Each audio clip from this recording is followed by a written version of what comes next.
18 ದಿನಗಳ ನಂತರ ಬಾಹ್ಯಾಕಾಶ ನಿಲ್ದಾಣದಿಂದ ಭೂಮಿಗೆ ಮರಳಿದ ಶುಭಾಂಶು ಶುಕ್ಲಾ ಮತ್ತು ಮೂವರು ಪೋಷಕರ ಕಣ್ಣಲ್ಲಿ ಆನಂದ ಬಾಷ್ಪ.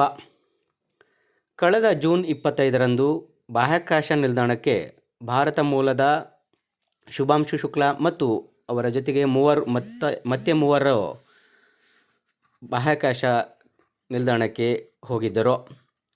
18 ದಿನಗಳ ನಂತರ ಭೂಮಿಗೆ ಮರಳಿದಂತಹ ಶುಭಾಂಶು ಶುಕ್ಲಾ ಮತ್ತು ತಂಡದವರನ್ನು ಕಂಡ ಕೂಡಲೇ ಶುಭಾಂಶು ಶುಕ್ಲಾರವರ ತಂದೆ ತಾಯಿಯ ಕಣ್ಣಲ್ಲಿ ಆನಂದ ಬಾಷ್ಪ ಮೂಡಿತು. ಕ್ಯಾಲಿಫೋರ್ನಿಯಾದ ಪೆಸಿಫಿಕ್ ಮಹಾಸಾಗರದ ನಿಲ್ದಾಣಕ್ಕೆ ಬಂದು ಇಳಿದಂತಹ ಶುಭಾಂಶು ಶುಕ್ಲಾ ಮತ್ತು ತಂಡದವರನ್ನು ಆ ಒಂದು ನೌಕೆ ಇಳಿಯುತ್ತಿದ್ದಂತೆಯೇ ಭಾರತದಲ್ಲಿ ಶುಭಾಂಶು ಶುಕ್ಲಾ ಮತ್ತು ಅವರ ಸ್ನೇಹಿತರು ಸೇರಿದಂತೆ ಹಲವಾರು ಮಂದಿ ಸಂಭ್ರಮಿಸುವಂಥ ಒಂದು ಗಳಿಗೆ ಆಗಿ ಪರಿಣಮಿಸಿ ಸಿಹಿ ಹಂಚುವ ಮೂಲಕ ಮತ್ತು ಈ ಒಂದು ಐತಿಹಾಸಿಕ ಘಟನೆಯನ್ನು ಸಂಭ್ರಮಿಸಿದರು. ಈ ವೇಳೆ ತಂದೆ ತಾಯಿಯ ಕಣ್ಣಲ್ಲಿ ಆನಂದ ಬಾಷ್ಪ ಮೂಡಿ ಸಂಭ್ರಮಿಸಿದರು.